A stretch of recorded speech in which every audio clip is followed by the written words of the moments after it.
Allez, 13h13, direction Marseille maintenant. Un enfant de 7 ans est décédé ce matin dans l'incendie d'un immeuble d'une cité des quartiers nord de Marseille. C'est une copropriété délabrée, connue pour ses problèmes de squat. Les circonstances ne sont pas connues, mais 4 autres enfants âgés de 3 et 14 ans sont hospitalisés en urgence absolue. Et dans ce quartier du parc Calyste, Stéphane Burgat, c'est la stupeur.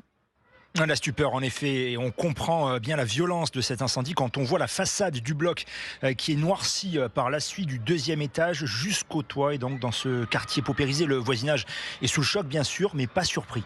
Tout le monde a paniqué là. Parce que le seul truc qu'on se dit, on sait qu'il y a des enfants et on sait très bien qu'il y a des gens qui squattent. Ah non, mais ça fait déjà bien 4 ans qu'il est squatté cet appartement. Déjà, il y avait le père avec sa femme et ses 2 enfants et je crois qu'il y avait 2 ou 3 messieurs aussi en plus. Et en 4 ans, il n'a jamais été squatté. Il faut voir les compteurs électriques comme ils sont. Ça peut prendre feu à tout moment et te regarder de toute façon. Et le malheur, il est vite arrivé.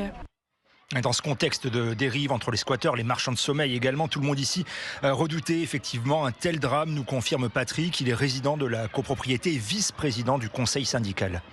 Tous les compteurs sont quasiment piratés et quand ils ne piratent pas au niveau directement des compteurs, ils se branchent directement par exemple sur les cages d'ascenseur et comme c'est du très très haut voltage, vous avez des personnes quand ils allument la lumière, vous avez des étincelles sur les compteurs. Vous avez 10 raccordements par prise. Si vous voulez, la surpopulation aussi des appartements fait que c'était malheureusement prévisible.